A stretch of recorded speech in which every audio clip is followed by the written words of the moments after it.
இப்போ இன்னொரு வரதட்சணை கொடுமை வந்து மதுரையில நடந்திருக்கு.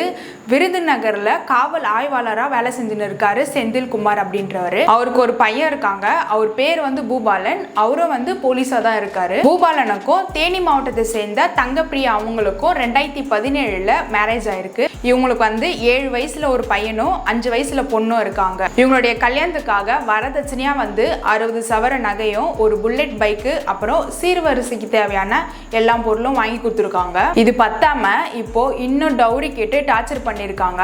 இது மட்டும் இல்லாம வீடு கட்டி கொடுக்கணும்னு இன்னும் நகை வேணும்னு சொல்லிட்டு தனியா ஒரு ரூம்ல போட்டு சித்திரவதை பண்ணிருக்காங்க அவங்கள. தங்கப்பிரியா வந்து அவங்களுடைய ஹஸ்பண்ட் பூபாலன், மாமியார் விஜயா, மாமனார் செந்தில்குமார், அப்புறம் அவங்களுடைய நாத்தனார் அனிதா, இவங்க 4 பேர் மேலயும் கம்ப்ளைண்ட் கொடுத்திருக்காங்க. இவங்க 4 பேர் மேலயும் 5 பிரிவுல கேஸ் ஃபைல் பண்ணிருக்காங்க. ஆனா இப்போ இவங்க 4 பேருமே வந்து தலைமறைவா இருக்காங்க. இவங்களை கண்டுபிடிக்கிறதுக்காக 3 தனிப்படை வச்சு தேடின்னு இருக்காங்க.